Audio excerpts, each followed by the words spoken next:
Hello दोस्तों, welcome to आपके अपने यूट्यूब चैनल करियर पॉइंट पे। तो आप सभी दोस्तों का स्वागत है एक ही बहुत ही अच्छी क्लास के अंदर। तो आज हमारी जो राजस्थान जीके की क्लास नंबर 2 नंबर की क्लास रहने वाली है, जो रीट वीडियो और जो प्लाटून कमांडर जो ऐसे एग्जाम के लिए अपनी चल रही है। तो आज का अपना 2 नंबर का है वो क्लास है। इससे पहले एक क्लास अपनी हो चुकी है, तो इसे भी जाकर के जरूर देखें।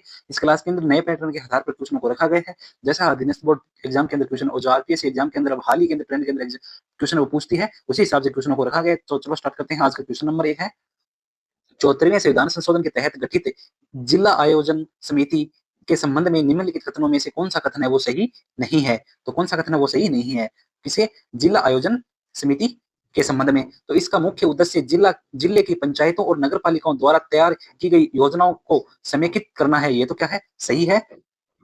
और समिति के कुल सदस्यों में से कम 4/5 सदस्य जिला परिषद और नगर पालिकाओं के निर्वाचित सदस्यों में से चुने जाते हैं। यह भी सही है कि सदस्य वो चुने जाते हैं। जिला कलेक्टर इस समिति का पदेन सचिव होता है। इसमें थोड़ा ये मिस लग रहा है। और डी में क्या दिया गया है, यह समिति अपनी सिफारिश से सीधे राज्य सरकार को भेजती है। ये भी सही है। तो ऑप्शन सी है वो क्या हो जाएगा, गलत है। अपना है वो क्या हो जाएगा, इसके संबंध में क्या हो जाएगा, गलत कथन हो जाएगा। जो इसका पदेन सचिव होता है किसका, जो जिला कलेक्टर में होकर के इसका जो कौन होता है, जिला कलेक्टर में होकर कौन होता है इसका, जिला परिषद का कौन होता है, जिला परिषद का मुख्य कार्यकारी अधिकारी। जो मुख्य कार्यकारी अधिकारी होता है वो कौन होता है, इसका सचिव होता है, जिसे सीईओ। तो ऑप्शन सी वो क्या हो जाएगा अपना, इसके अंदर क्या है जो सही नहीं है। नेक्स्ट क्वेश्चन, राजस्थान के प्राचीन क्षेत्रों और उनके आधुनिक जिला और क्षेत्रों के युग्मों में से कौन सा सुमेलित नहीं है। तो इनके अंदर कौन सा है वो सुमेलित नहीं है। एक तरफ राजस्थान के आधुनिक जिलों, एक तरफ तो प्राचीन क्षेत्रों के नाम दिए गए हैं और एक तरफ आधुनिक जिलों या क्षेत्रों के नाम दिए गए। इनमें से जो सुमेलित नहीं है वो अपने को इनमें से छांटना है, ए बी सी और डी में से कि कौन सा सुमेलित नहीं है। तो ऑप्शन ए के अंदर दिया गया है जांगल प्रदेश, जो बीकानेर और जोधपुर का उत्तरी भाग, ये तो क्या है, सही युग्म है वो दिया गया है। दूसरे ऑप्शन बी में दिया गया है अर्बुद देश, जो सिरोही और आबू क्षेत्र के आसपास के क्षेत्र को कहा जाता था, ये भी सही है। और ऑप्शन सी में दिया गया है स्पाद स्पाद लक्ष्य, जो अजमेर और नागौर का भाग है, ये भी जो अजमेर और नागौर का जो भाग है उसे प्राचीन समय में क्या कहा जाता था, स्पाद लक्ष्य कहा जाता था। और जो अही छतरपुर है, ये जालोर और पाली को नए कहकर अही छतरपुर किसे कहा जाता था, ये नागौर का क्या नाम था, प्राचीन नाम था, क्या था, नागौर का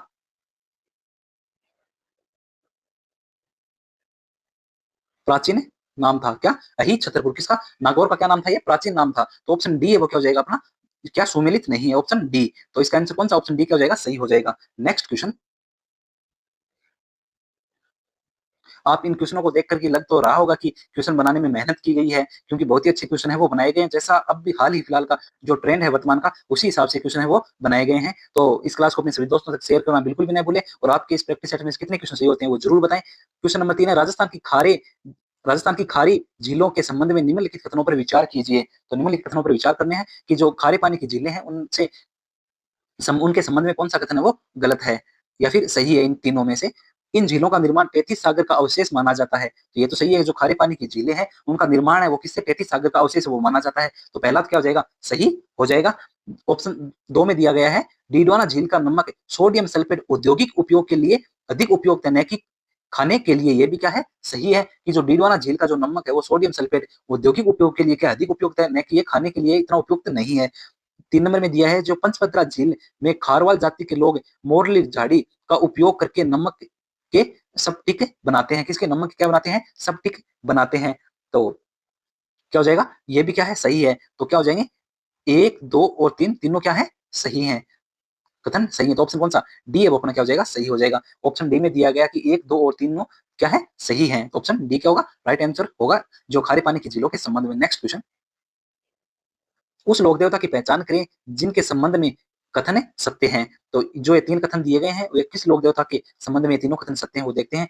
ऊंट उन्हें ऊंटों के देवता और प्लेग रक्षक देवता के रूप में पूजा जाता है। तो किन्हें पूजा जाता है, ऊँटों के देवता और प्लेग रक्षक देवता के रूप में ये हमें बताना है। और दूसरा दिया गया है मारवाड़ में सर्वप्रथम ऊँट लाने का श्रेय उन्हें दिया जाता है। तो मारवाड़ के अंदर सर्वप्रथम ऊँट लाने का श्रेय किसे दिया जाता है? बाबूजी को दिया जाता है। और ऊँटों के देवता और प्लेग रक्षक देवता के रूप में किसे पूजते हैं? बाबूजी को पूजा जाता है। और उनकी फड़ का वाचन नायक जाति के भोपे रावण हत्या वाद्य यंत्र के साथ करते हैं। तो किस लोक देवता? बाबूजी की जो फड़ है उसका जो वाचन करते समय जो नायक जाति के भोपे हैं वो किसका उपयोग करते हैं? रावण हत्या वाद्य यंत्र का उपयोग करते हैं। तो किसे ये सभी किसे? बाबूजी से क्या हो जाएंगे? संबंधित हो जाएंगे। किसे?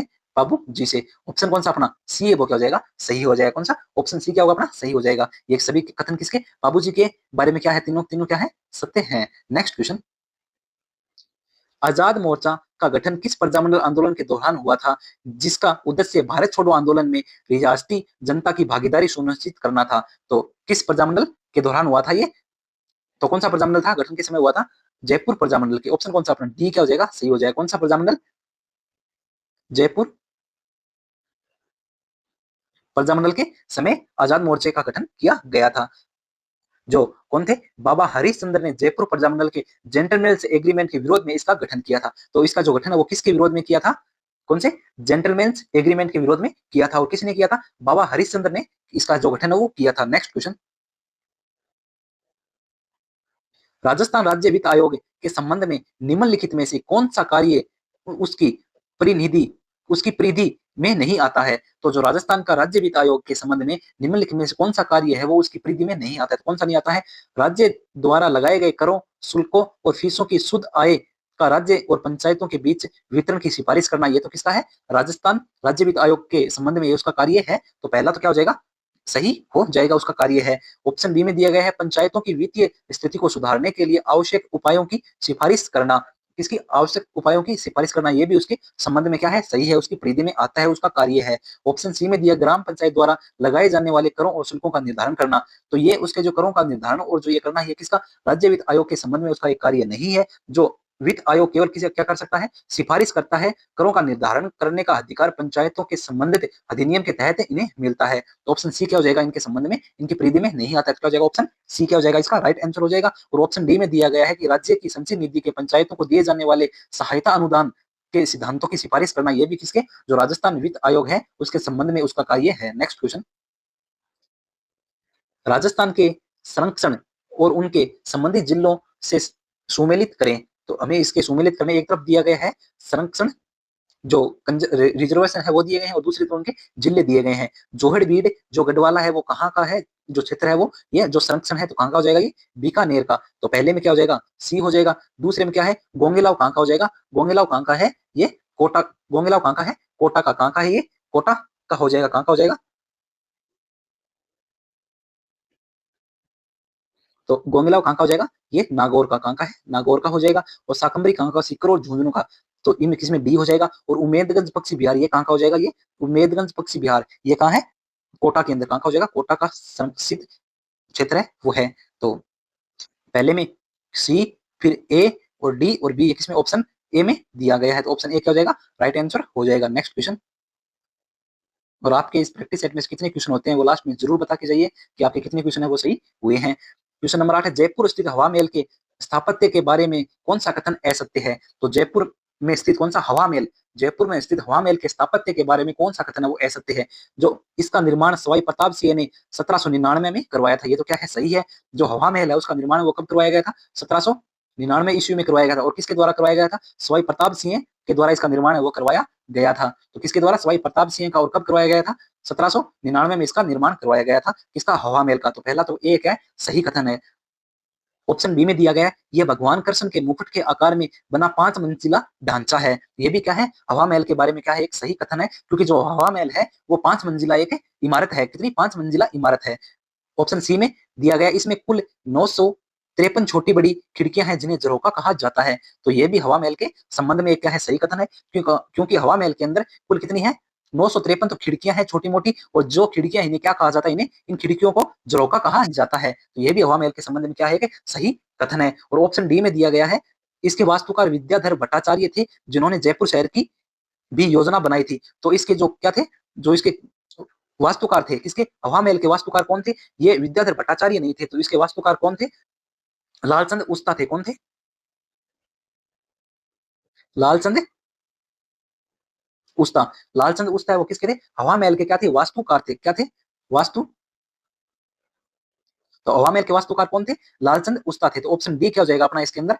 जो क्या हो जाएगा? एक गलत कथन है, असत्य कथन है। कौन सा? ऑप्शन डी क्या हो जाएगा? Option D. Next question. अब आप ये देखो कि इस एक क्वेश्चन के अंदर कितने क्वेश्चन बने हैं। एक क्वेश्चन के अंदर लगभग 7 से 8 क्वेश्चन आपके बन चुके हैं। तो टोटल हमने 30 क्वेश्चन रखे हैं। तो आप देखो कि 30 क्वेश्चनों के अंदर कितने क्वेश्चन बनेंगे। आप अपने आप से इन पे आंकड़ा लगा लो। Next question. राजस्थान के इतिहास में हुए निम्नलिखित युद्धों का सही कालानुक्रम क्या होगा? तो जो इनमें दिया गया है, इन युद्धों का सही कालानुक्रम क्या होगा? क्योंकि कौन सा सबसे पहले कौन सा युद्ध हुआ, उसके बाद कौन सा, उसके बाद कौन सा हुआ, उनका कालक्रम है वो एकदम सही क्रम से बताना है। तो सबसे पहले खानवा युद्ध, सारंगपुर का युद्ध, गिरी सुमेल का युद्ध और हल्दी घाटी का युद्ध। इनमें से सबसे पहले कौन सा? सारंगपुर का युद्ध। वो सब क्या होता है? सबसे पहले होता है। कब होता है सारंगपुर का युद्ध? ऑप्शन ये एक तो बी में दिया गया है, एक ऑप्शन डी में दिया गया है। सारंगपुर का युद्ध है वो होता है 1437 के अंदर। कब होता है? 1437 में कौन सा होता है? सारंगपुर का युद्ध होता है। उसके बाद कौन सा होता है? गिरी सुमेल का युद्ध या फिर खानवा का युद्ध। इन दो में से देखना है कि इनमें दोनों में से पहले कौन सा हुआ था। तो खानवा का युद्ध कब होता है? ये होता है 1527 के अंदर। कब होता है? 1527 के अंदर। 1527 में कौन सा? खानवा का युद्ध होता है। उसके बाद कौन सा युद्ध होता है? गिरी सुमेल का युद्ध होता है। गिरी सुमेल का युद्ध कब होता है? ये होता है 1544 के अंदर। कब होता है? 1544 के अंदर। और उसके बाद कौन सा होता है? उसके बाद होता है हल्दी घाटी का युद्ध। और हल्दी घाटी का युद्ध है वो कब होता है? ये होता है 1576 के अंदर। कब होता है? 1576 के अंदर। 1576 में। तो सबसे पहले सारंगपुर का युद्ध जो 1437 में हुआ था। उसके बाद खानवा का युद्ध जो 1527 के अंदर हुआ था। उसके बाद गिरी सुमेल का युद्ध हुआ था जो 1544 के अंदर हुआ था। और उसके बाद कौन सा? हल्दी घाटी का युद्ध हुआ था जो कब हुआ था? 1576 के अंदर हुआ था। तो ऑप्शन बी में इनका जो कालक्रम है वो एकदम सही क्रम में दिया गया है। तो ऑप्शन बी क्या हो जाएगा? राइट आंसर हो जाएगा। Next question. राजस्थान में लागू पेसा अधिनियम 1996 का मुख्य उद्देश्य क्या था? जो राजस्थान में लागू हुआ था पेसा अधिनियम कब का? 1996 का। तो उसका जो मुख्य उद्देश्य है वो उसका मुख्य उद्देश्य क्या था? तो उसका मुख्य उद्देश्य क्या था? अनुसूचित क्षेत्रों में पारंपरिक ग्राम सभाओं को स्वशासन की इकाइयों के रूप में मान्यता देना और सशक्त बनाना। ऑप्शन सी में दिया गया है वो क्या हो जाएगा? अपना राइट आंसर हो जाएगा कि जो सॉरी जो अनुसूचित क्षेत्रों में पारंपरिक ग्राम सभाएं थी उन्हें स्वशासन की इकाइयों के रूप में मान्यता प्रदान करना और उन्हें क्या बनाना? सशक्त बनाना। ये उसका क्या था? मुख्य उद्देश्य था। तो ऑप्शन सी क्या हो जाएगा अपना right answer. Next question. Rajasthan की मृदा सोहिल के प्रकार और उनके प्रमुख क्षेत्रों के संबंध में कौन सा युग्म सही नहीं है? तो इनमें जो एक तरफ तो है अपनी जो मृदा दी गई है राजस्थान की और दूसरी तरफ उनके क्या दिए गए हैं? उनके प्रमुख क्षेत्र दिए गए हैं। तो इनके अंदर option A B C D में से कौन सा है वो युग्म है? वो सुमेलित युग्म है वो नहीं है। वो हमें बताना है। चलो देखते हैं। ऑप्शन ए में दिया गया है वर्टिसोल। तो वर्टिसोल मृदा है वो कहाँ पाई जाती है? उसका प्रमुख क्षेत्र कौन सा हो जाएगा? हड़ौती क्षेत्र है। और मुख्य रूप से कौन सा? कोटा और बूंदी के अंदर है। ये तो पहले के अंदर क्या दिया गया है? एकदम सही दिया गया है। और ऑप्शन बी में क्या दिया गया है? इनसेप्टिसोल। कौन सी? इनसेप्टिसोल। इनसेप्टिसोल है वो कहाँ पाई जाती है? अरावली के आसपास। जो अरावली के आसपास है वो कौन सी पाई जाती है? इनसेप्टिसोल पाई जाती है। अरावली के आसपास। अरावली के आसपास कौन सी पाई जाती है? इनसेप्टिसोल पाई जाती है जो सिरोही और पाली में हम विशेषते बोल सकते हैं। उसके बाद एरिडिसोल। जो एरिडिसोल है वो कहाँ पाई जाती है? पश्चिमी शुष्क क्षेत्र जहां जैसलमेर और बाड़मेर के आसपास का जो क्षेत्र है वहां कौन सी मिट्टी पाई जाती है? एरिडिसोल मिट्टी है वो पाई जाती है। तो ये भी क्या है? सही है। और ऑप्शन डी में दिया गया है एल्फिसोल्स। कौन सी? एल्फिसोल्स है वो कहाँ पाई जाती है? ये उत्तरी राजस्थान में नहीं पाई जाती है। ये क्या है? इसमें गलत दिया गया है। ऑप्शन डी क्या हो जाएगा? जो सुमेलित नहीं है। तो इसका आंसर कौन सा हो जाएगा? ऑप्शन डी क्या होगा अपना? क्या है? सुमेलित नहीं है। युग्म है वो सुमेलित नहीं है। तो जो एल्फिसोल्स है, कौन सी एल्फिसोल्स है वो कहाँ पाई जाती है? ये जयपुर, अलवर और दौसा के जो आसपास का क्षेत्र है वहां ये पाई जाती है। तो हम बोल सकते हैं कहाँ? पूर्वी पूर्वी मैदानी क्षेत्रों में ये पाई जाती है। और जो एल्फिसोल है इसे कौन सी मिट्टी बोलते हैं? इसे कौन सी? जलोढ़ मृदा इसे बोल सकते हैं। और ये कहाँ पाई जाती है मुख्य रूप से? जयपुर, अलवर और कहा? दौसा के आसपास क्षेत्र के अंदर ये पाई जाती है। Next question. निम्नलिखित में से कौन सी विशेषता तुर्रा कलंगी नोकनाट्य की नहीं है? जो तुर्रा कलंगी नोकनाट्य है उसकी जो विशेषता है वो कौन सी नहीं है वो हमें देखनी है। तो पहले में दिया गया यह एक गैर व्यवसायिक और प्रतिस्पर्धी संवाद शैली का लोक नाट्य है। तो पहले में तो क्या दिया गया? सही दिया गया है कि जो तुर्रा कलंगी है वो क्या है? एक व्यवसायिक और प्रतिस्पर्धा संवाद लोक नाट्य है। तो ये क्या है? ये तो क्या हो जाएगा? सही है। और ऑप्शन बी में दिया गया इसमें शिव तुर्रा और पार्वती कलंगी के प्रतीकात्मक दलों के बीच काव्य दंगल होता है। ये भी क्या है? सही दिया गया है। और ऑप्शन सी में इसके मंच की सजावट की जाती है और दर्शक भी इसमें भाग ले सकते हैं। ये भी क्या है? इसके संबंध में क्या है? सही कथन है। और ऑप्शन डी में दिया गया इसका प्रवर्तक केवल हिंदू कलाकारों साहे अली और तुकनगिरे द्वारा किया जाता है। नहीं, इसके अंदर ये क्या है, एक गलत कथन दिया गया है ऑप्शन डी के अंदर, क्योंकि इसके अंदर हिंदू कलाकार और कौन से मुसलमान, कौन, हिंदू और मुस्लिम दोनों, हिंदू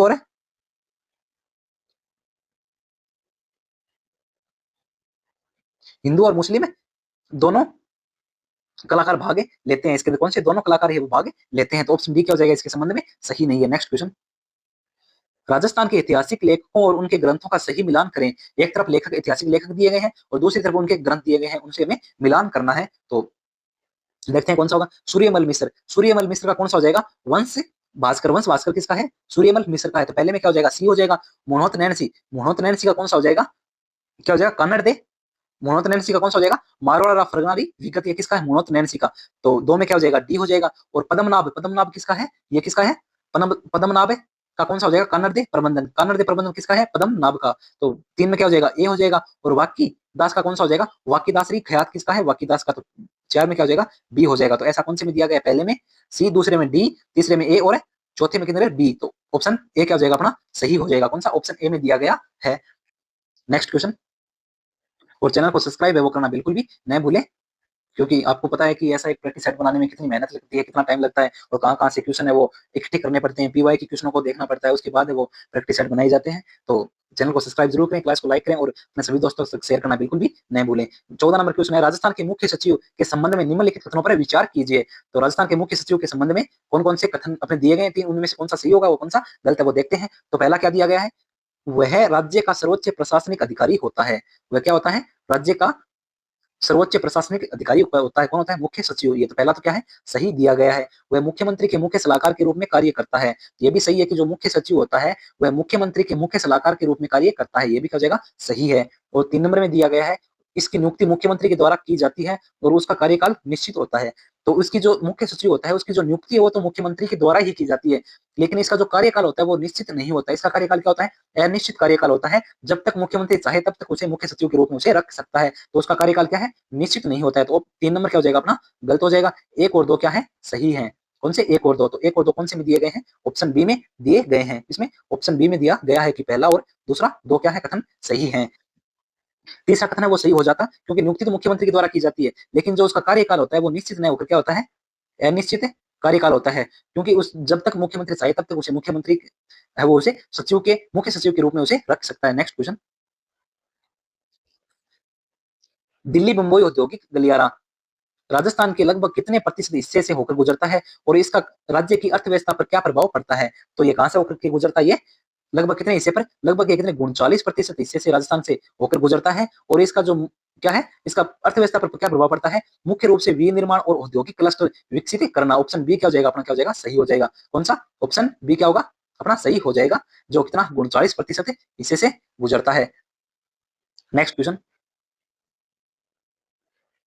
तिमणिया नामक आभूषण शरीर के किस अंग पर पहना जाता है। तो तिमणिया वो कहाँ पहना जाता है, ये गले के अंदर पहना जाता है। कहाँ पहना जाता है तिमणिया, गले के अंदर। कहाँ पहना, ये एक गले का आभूषण है।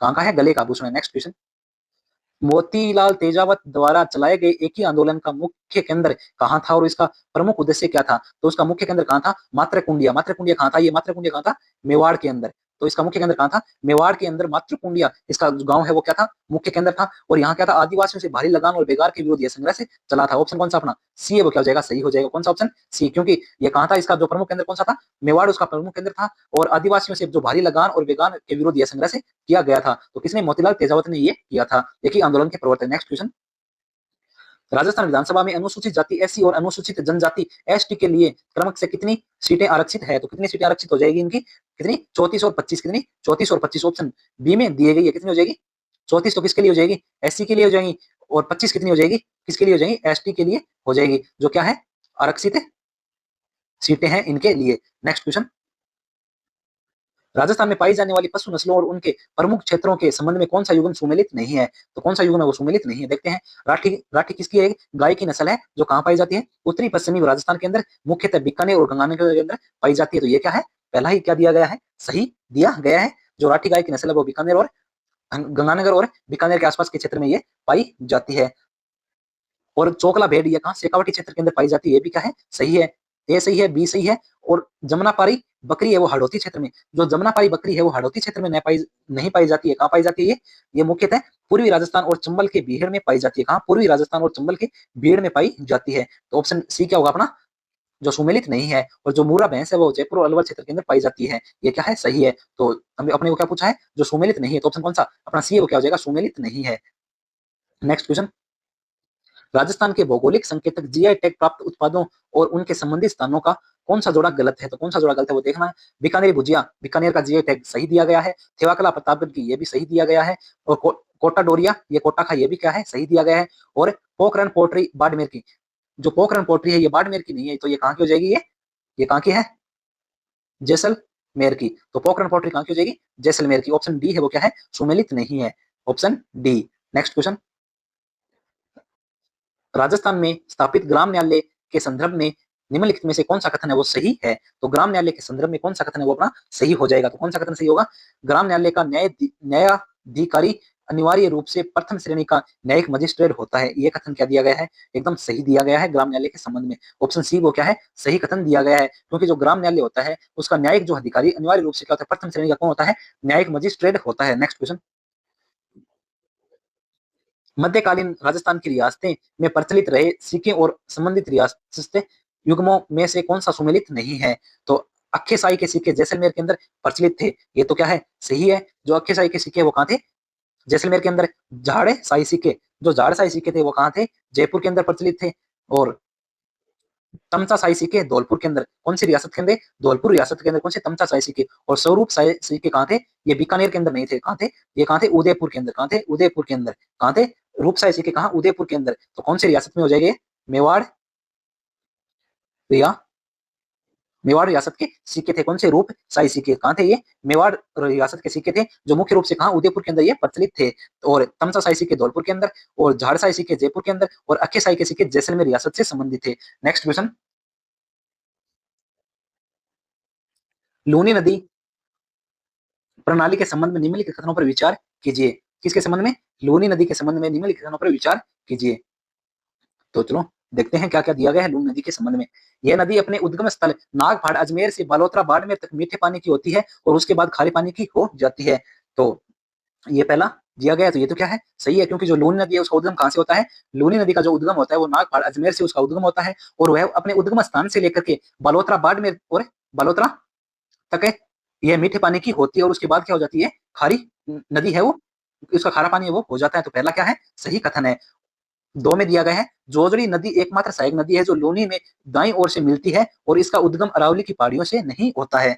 तो लूनी नदी की एकमात्र सहायक नदी है कौन सी, जो दाएं ओर से मिलती है, कौन सी, जोजड़ी नदी। और जिसका उद्गम है वो, इसका उद्गम कहां से नहीं होता है, इसका अरावली की पहाड़ियों से इसका उद्गम नहीं होता है। तो दो नंबर है वो भी क्या है सही दिया गया है, दो नंबर कथन भी क्या है सही है। और तीन नंबर में क्या दिया गया है, इसका अपवाह क्षेत्र गोडवाड़ प्रदेश के नाम से जाना जाता है। जो इसका अपवाह क्षेत्र होता है लूनी नदी का, वह किस नाम से जाना जाता है, गोडवाड़ा प्रदेश के नाम से जाना जाता है। किस नाम से, गोडवाड़ा प्रदेश के नाम से जाना जाता है। ये भी क्या है सही है। तो एक, दो और तीनों ही क्या है सही है। तो किस ऑप्शन में दिए गए हैं, ऑप्शन डी में ये दिए गए हैं कि तीनों कथन क्या है, लूनी नदी के संबंध में तीनों कथन क्या है सत्य है। लूनी नदी का उद्गम नागपाड़ अजमेर से होता है और इसकी एकमात्र दाईं ओर से मिलने वाली नदी कौन सी, जोजरी नदी है। और इसके जो लूनी नदी का अपवाह क्षेत्र है उसे क्या कहते हैं, गोडवाड़ प्रदेश कहते हैं। नेक्स्ट क्वेश्चन, ख्याल गायकी ख्याल गायकी के जयपुर ऐतरोली घराने के प्रवर्तक कौन माने जाते हैं, जिन्हें गोरी और हरंग जैसे उपनामों से भी जाना जाता है। तो कौन हो जाएंगे इसके, कहाँ के, जयपुर ऐतरोली घराने के प्रवर्तक कौन हो जाएंगे, अल्लाह दिया खां, कौन हो जाएंगे, अल्लाह दिया खां, कौन हो जाएंगे, अल्लाह दिया खां हो जाएंगे, किसके, जयपुर ऐतरोली घराने के प्रवर्तक हो जाएंगे। और जो जयपुर घराना है कौन सा, जो जयपुर ख्याल, कौन सा, ख्याल के जयपुर घराने के प्रवर्तक कौन माने जाते हैं, कौन माने जाते हैं ये माने जाते हैं मनरंग, कौन माने जाते हैं, मनरंग, जिन्हें भूपत खां बोलते हैं, किसके, ये माने जाते हैं ख्याल के जयपुर घराने के प्रवर्तक।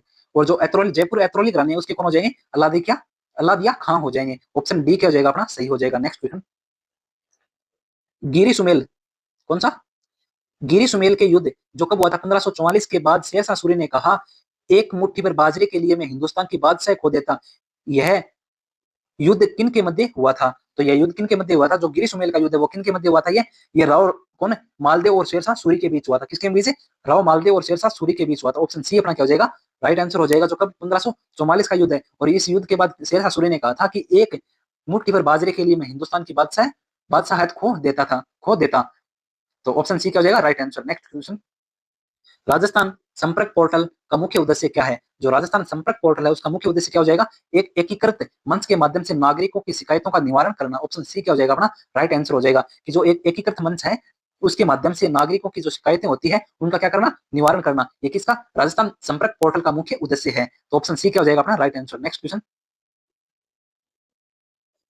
और इस जो क्लास है इसको शेयर अपने सभी दोस्तों से जरूर करें और लाइक करें और कमेंट करना बिल्कुल भी नहीं भूलें। और आपके इस क्लास में से कितने क्वेश्चन सही होते हैं वो जरूर बताएं। अगर आपके इस क्लास में से अगर 25 प्लस क्वेश्चन सही होते हैं तो आप ऐसा मानो कि आपका डेफिनेटली अपने एग्जाम के अंदर क्वालिफाई जरूर करोगे। अगर आपके कितने 25 प्लस क्वेश्चन सही हो रहे हैं इस प्रैक्टिस सेट में से। तो क्वेश्चन नंबर 27 है, राजस्थान में पाई जाने वाले वनों के प्रकार और उनके प्रमुख क्षेत्रों का सही मिलान कीजिए। तो इनका सही मिलान करना है। उष्ण कटिबंधीय शुष्क कंटीले वन, जो उष्ण कटिबंधीय जो शुष्क कंटीले वन है वो कहाँ पाए जाते हैं? पश्चिमी राजस्थान के अंदर पाए जाते हैं। कहाँ? पश्चिमी राजस्थान, जैसलमेर और बाड़मेर क्षेत्र में ये पाए जाते हैं। तो पहले में क्या हो जाएगा? डी हो जाएगा। और दूसरा में उष्ण कटिबंधीय शुष्क पतझड़ वन, जिन्हें क्या बोलते हैं? दोकड़ा वन बोलते हैं। क्या बोलते हैं? दोकड़ा वन जिन्हें बोलते हैं। ये कहाँ पाए जाते हैं? ये अरावली के मध्यवर्ती और दक्षिणी भाग में ये पाए जाते हैं। कहाँ? अरावली के मध्यवर्ती और दक्षिणी भाग में कौन से वन पाए जाते हैं? उष्ण कटिबंधीय शुष्क पतझड़ वन पाए जाते हैं। और उपोष्ण कटिबंधीय सदाबहार वन, जो उपोष्ण कटिबंधीय सदाबहार वन है वो कहाँ पाए जाते हैं? आबू पर्वत क्षेत्र में ये पाए जाते हैं। तो 3 में क्या हो जाएगा? बी हो जाएगा। और सालार वन है कौन से? जो सालार वन है वो कहाँ पाए जाते हैं? अलवर, उदयपुर, चित्तौड़गढ़ की पहाड़ी क्षेत्रों में सालार वन पाए जाते हैं। तो 4 में क्या हो जाएगा? सी हो जाएगा। तो डी, ए, बी और सी, ऑप्शन ए में ये दिया गया है। तो कौन सा ऑप्शन ए अपना क्या हो जाएगा? राइट आंसर हो जाएगा। कौन सा? Option A. Next question, Kalbelia नृत्य के बारे में निम्नलिखित कथनों पर विचार कीजिए। जो कालबेलिया नृत्य है उनके बारे में निम्नलिखित कथनों पर क्या करने हैं? विचार करने हैं कि जो ये कथन दिए गए ये सही है या फिर इनमें से कौन सा कथन है वो गलत है। उपरोक्त कथनों में से कौन से कथन सही है वो हमें बताने हैं। तो चलो, पहला कथन दिया गया है, इसे वर्ष 2010 में यूनेस्को की अमूर्त सांस्कृतिक विरासत सूची में शामिल किया गया था। जो कालबेलिया नृत्य है इसे यूनेस्को के अंदर अमूर्त सांस्कृतिक विरासत सूची में कब शामिल किया गया था? 2010 के अंदर शामिल किया गया था। तो पहला क्या हो जाएगा? सही कथन है वो दिया गया है। दूसरा, इस नृत्य में पुंगी और डफली प्रमुख वाद्य यंत्र है। तो दूसरा भी क्या है? सही है, क्योंकि जो कालबेलिया नृत्य है इसके जो प्रमुख वाद्य यंत्र कौन से हो जाएंगे? पुंगी और कौन से हो जाएंगे? डफली इसके प्रमुख वाद्य यंत्र होते हैं। नेक्स्ट है 3 नंबर में दिया गया है, गुलाबोस्पेरा इस नृत्य की एक प्रसिद्ध नृत्यांगना है। जो गुलाबोस्पेरा इसकी क्या है? प्रसिद्ध क्या है? नृत्यांगना है। ये भी क्या है? सही कथन है। तो तीसरा भी क्या हो जाएगा? सही हो जाएगा। तो 1, 2 और 3 तीनों क्या है? सही कथन दिए गए हैं। तो इसके संबंध में कौन सा सही हो जाएगा? अपना जो डी है वो क्या हो जाएगा? सही हो जाएगा। कौन सा? ऑप्शन डी में क्या दिया गया है कि तीनों कथन क्या है? सत्य है। नेक्स्ट क्वेश्चन, विजय सिंह पथिक द्वारा वर्धा से प्रकाशित राजस्थान केसरी समाचार पत्र का संपादन किसने किया था?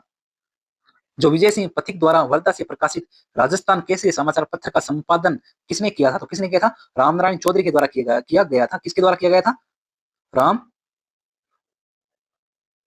किसके द्वारा किया गया था? राम नारायण चौधरी के द्वारा किया गया था। इसका संपादक रामनारायण चौधरी के द्वारा किया गया था। ऑप्शन बी क्या हो जाएगा? अपना राइट आंसर। नेक्स्ट क्वेश्चन, नीचे दो कथन दिए गए हैं, एक को अभिकथन ए और दूसरे को क्या कारण कहा गया है? तो कथन ए है, ए कथन ए को क्या कहा गया? अभिकथन कहा गया। और दूसरे कथन है आर को क्या कहा गया है? कारण कहा गया है कि उसका जो ये कारण है। तो पहला कथन क्या है? अभिकथन क्या है? राजस्थान में अरावली पर्वतमाला के पश्चिम भाग में बहुत कम वर्षा होती है। तो अभिकथन तो क्या है? जो राजस्थान में जो अरावली पर्वतमाला है उसके पश्चिमी भाग में क्या होती है? बहुत कम वर्षा होती है। तो उसका कारण क्या बताया गया है? अरावली पर्वतमाला दक्षिणी पश्चिमी मानसून की अरब सागर शाखा के समांतर स्थित है। तो ये इसका कारण है, ये वो बताया गया है। तो इसका ये कारण सही है या नहीं है वो इनमें देखते हैं। तो पहला जो कथन है इसका ये कारण जो दिया गया है ये क्या है? एकदम सही कारण है, क्योंकि जो अरावली पर्वतमाला है वो दक्षिणी पश्चिमी मानसून की अरब सागर की शाखा के समांतर होने के कारण क्या होती है? जो वर्षा है वो क्या होती है? कम होती है। तो ये इसका कारण है। तो पहले में दिया गया ए और आर दोनों क्या है? सही है। और आर ए की सही व्याख्या करता है। तो एकदम सही है। जो आर है वो ए की वो एकदम सही व्याख्या करता है। तो ऑप्शन ए क्या हो जाएगा? अपना राइट आंसर हो जाएगा। तो आपको ये क्लास कैसे लगी? अच्छा सा कमेंट जरूर करिए और क्लास को लाइक करें और अपने सभी दोस्तों तक शेयर ज़रूर करें। आपको पता है कि ये क्लास बनाने में कितनी मेहनत लगती है, कितने अच्छे से क्वेश्चन का कलेक्शन है वो किया गया है आपके एग्ज़ाम के लिए। तो और एक अच्छा-सा कमेंट करें और सब्सक्राइब करना बिल्कुल भी न भूलें और अपने दोस्तों से भी इस क्लास को शेयर ज़रूर करें और चैनल को सब्सक्राइब करें। Thank you all of you. जय हिंद, वंदे मातरम। Thank you all of you.